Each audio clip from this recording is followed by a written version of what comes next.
Hello everyone, कैसे हैं आप सब। चलिए जानते हैं आपके पार्टनर और थर्ड पार्टी के बीच क्या चल रहा है।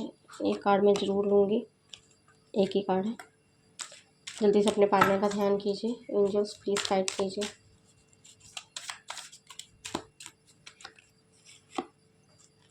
The moon, king of pentacle, outcome दे यूनिवर्स, आउटकम दे इस रिलेशन का। ओके, 10 ऑफ वॉन्ड्स की एनर्जी आई है। एक सेकंड रुकिए। चलिए मैं राशियाँ बता देती हूँ आप लोगों को। पहले जो राशियाँ आई हैं, वाटर साइन आया है और अर्थ साइन है और फायर साइन है। कर्क, वृश्चिक, मीन, वृषभ, कन्या, मकर और मेष, सिंह, धनु राशि आई है। ठीक है। जो मेरा फर्स्ट कार्ड है दी मून, सॉरी, 9 ऑफ कप्स के बारे में हम बात करेंगे। देखो यहाँ पर जो है आपके पार्टनर और थर्ड पार्टी जो है इस रिश्ते में जो दोनों ही एक दूसरे को ना जैसे प्रटेंड कर रहे हैं लोगों के सामने। अच्छा, भी हम दोनों का रिलेशन जो है अच्छा चल रहा है। इस रिश्ते में वे दोनों दुनिया को या एक दूसरे को जो है ये दिखाने की कोशिश कर रहे हैं कि वे बहुत ज़्यादा खुश हैं, संतुष्ट हैं। मानो उनको जो है सारी इच्छाएं उनकी पूरी हो चुकी हैं। उन्हें दुनिया भर का जो है, जो जैसे होता है ना, कोई इंसान पागल हो जाता है कि मुझे सब कुछ मिल चुका है, मेरी लाइफ फुल कंप्लीट हो चुकी है। तो यहाँ पर जो है ऐसा प्रिटेंड कर रहे हैं, ऐसा लोगों को दिखा रहे हैं। जबकि यहाँ पर जो ये कार्ड होता है ना, मोस्टली व्यक्ति के पास सब कुछ होता है लेकिन वो जो है अंदर से खुश नहीं होता है। तो बाहर से जो है वो व्यक्ति जो है बहुत खुश दिखाई दे रहे हैं, बहुत अच्छा चल रहा है इन दोनों के बीच में। जैसे जैसे मतलब कि दिखाते हैं हम, होता नहीं है लेकिन दिखाते हैं, प्रिटेंड ऐसे करते हैं कि हमें तो कोई पड़ी नहीं है, हम तो बहुत अच्छे से रह रहे हैं, जब बहुत अच्छा चल रहा है, बढ़िया चल रहा है। तो ऐसी एनर्जी है इन दोनों के बीच में, थर्ड पार्टी और आपके पार्टनर के बीच में। यहाँ पर जो है सिर्फ अपने स्वार्थ और सुख पर ध्यान दे रहे हैं दोनों। यहाँ सच्चा और गहरा प्रेम जैसे ना होने के बजाय दोनों अपनी जो है व्यक्तिगत पसंद, भौतिक सुख या अपनी ज़रूरतों को पूरा करने में लगे हुए हैं। ये एक अलग जैसे होता है ना, सेल्फ सेंटर्ड इंसान होता है, ऊर्जा होती है। वहाँ पर जो है ये दोनों ही अपने अपने मज़े या अपने फ़ायदे के बारे में सोच रहे हैं। तो यहाँ ये जो है वह ऊपर से भले ही ये जता रहे हैं कि उनका जो रिश्ता है बहुत सुखी है, परफेक्ट है, लेकिन अंदर ही अंदर उन्हें उन्हें भी इस बात का एहसास है कि जो चमक दमक बाहर दिख रही है वैसी असली शांति या भावनात्मक तृप्ति जो है उन दोनों के बीच में, सेटिस्फेक्शन जो है उन दोनों के बीच में नहीं है। जो हमारा नेक्स्ट कार्ड है दी मून का कार्ड है। मून के कार्ड के बारे में अगर हम बात करें तो ये यहाँ पर जो है भ्रम बहुत ज़्यादा होता है, शक बहुत ज़्यादा होता है, इनसिक्योरिटी बहुत ज़्यादा होती है। तो यहाँ ये क्लियर है, अगर हम इस रिश्ते के बारे में बात करें ना, थर्ड पार्टी और आपके पार्टनर के, तो यहाँ पर ये क्लियर है कि इस रिश्ते में जो सबसे बड़ी सच्चाई होती है ये कि ये रिश्ता जो है बहुत छिपा हुआ है। ट्रांसपेरेंसी जैसे होती है ना, इसका कोई नामो निशान नहीं है। पार्टनर और थर्ड पार्टी जो है एक दूसरे से बहुत सी बातें छुपा रहे हैं। जो चीज़ें बाहर से या दुनिया की नज़रों से बहुत जैसे होता है ना सामान्य और सीधी दिखती हैं, पर्दे के पीछे उनका जो सच है बिल्कुल अलग है। वे एक दूसरे के सामने पूरी तरह से सच्चे नहीं हैं। वो भी उनसे बातें छुपाते हैं, आपके पार्टनर भी उनसे बातें छुपाते हैं। इस रिश्ते में दोनों ही लोग जो है एक दूसरे से जो बहुत बड़े मानसिक भ्रम में जी रहे हैं। उन्हें खुद ये समझ नहीं आ रहा है कि वह इस रिश्ते में असल में किस मोड़ पर खड़े हैं और इनका जो भविष्य है वो क्या है, कैसा है। जैसे रात के अंधेरे में रास्ता साफ दिखाई नहीं देता है, वैसे ही उनके मन में उनके सामने की जो स्थिति है बिल्कुल धुंधली हो चुकी है।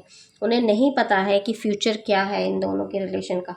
तो यहाँ पर जो है जिन लोगों की थर्ड पार्टी जो है फैमिली मेम्बर है, तो वहाँ पर भी आपके पार्टनर जो है उन पर जो है शक करते हैं। उनको वहाँ पर एनजाइटी फील होती है क्योंकि यहाँ लोड बहुत ज़्यादा है, इनसिक्योरिटी बहुत ज़्यादा है, हिडन फेयर होते हैं इस कार्ड में। तो यहाँ ये क्लियर है कि द मून के कार्ड को अगर हम गहरे जैसे होता है ना सबकॉन्शियस माइंड से रीड करें तो यहाँ पर डर है, एनजाइटी है, असुरक्षा को दिखाता है। पार्टनर या थर्ड पार्टी के मन में कोई ना कोई अनजाना डर तो बैठा हुआ है कि शायद सामने वाला जो व्यक्ति है वो सच नहीं बोल रहा है, शायद सच सामने आ जाने का डर है, या इस रिश्ते के टूट जाने का डर है, या ये डर उन्हें अंदर ही अंदर खाए जा रहा है कि जिसकी वजह से वे मानसिक रूप से काफ़ी बेचैन हैं रहते हैं। क्या वो व्यक्ति जो है समय रहते हुए पलट तो नहीं जाएगा, हमारा साथ तो नहीं छोड़ जाएगा। ऐसी एनर्जी दिखाई दे रही है। धोखे और गलतफहमियों की जो ऊर्जा है, इस रिश्ते की नींव ही स्पष्टता पर नहीं है, क्लैरिटी बिल्कुल भी नहीं है। वो कुछ और कहते हैं और आपके पार्टनर कुछ और कहते हैं। इसीलिए यहाँ पर जो है शक है, वहम है और गलतफहमियाँ बहुत ज़्यादा बढ़ चुकी हैं इन दोनों के बीच में। एक दूसरे की नीयत पर जो है ये विश्वास नहीं करते हैं, संदेह करते हैं और बातें छुपाते हैं। रोज़मर्रा के रिश्ते का ये जो है अब हिस्सा बन चुका है। जो टॉक्सिक है ना, यहाँ स्थिति जो है टॉक्सिक है। अब ये रोज़मर्रा की जो लाइफ में है, जो ये कंप्लीट हो चुका है इन दोनों का, कि यहाँ पर जो है स्थिति ऐसी ही रहेगी। तो जो हमारा नेक्स्ट कार्ड है, किंग ऑफ पेंटिकल का कार्ड है। यहाँ पर मैं क्लियर करूँ आप लोगों को कि थर्ड पार्टी या फिर आपके पार्टनर, दोनों में से कोई एक व्यक्ति बहुत ज़्यादा फुलफिलमेंट है, या तो उसके पास बहुत ज़्यादा पैसे हैं, या तो वो व्यक्ति जो है उसके हाथ में सारा कंट्रोल है। क्योंकि यहाँ पर ये एनर्जी निकल कर है, यही आई है कि इस व्यक्ति को, या तो आपके पार्टनर को थर्ड पार्टी के साथ रहना है, कोई मतलब है, कोई भौतिक सुख हो सकते हैं, कोई डिज़ायर ऐसे हो सकते हैं जो थर्ड पार्टी ही कंप्लीट कर सकती है, और या फिर जो है थर्ड पार्टी जो है वो आपके पार्टनर से बहुत कुछ जो है लेना चाहती है, बहुत कुछ जो है हाथ में रखना चाहती है। हो सकता है कि आपके पार्टनर के हाथ में बहुत सारी जो है चीज़ें हैं, हो सकता है फैमिली के हेड हो सकते हैं ये, या फिर कोई ऐसी स्थिति है जहाँ ये व्यक्ति जो है सब कुछ जो है मैनेज करते हैं, उसकी वजह से भी थर्ड पार्टी को फ़ायदा है।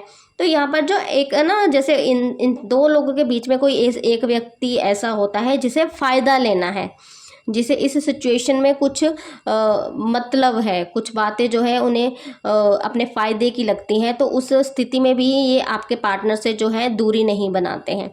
यहाँ पर जो है स्थिति देखो ख़राब चल रही है, प्रिटेंड जैसा कर रहे हैं वैसा कुछ भी नहीं है। मन में बहुत सारे शक हैं, बातें हैं जो एक दूसरे से छुपाते हैं, एक दूसरे को नहीं बताते हैं, लेकिन फिर भी साथ में रहना है।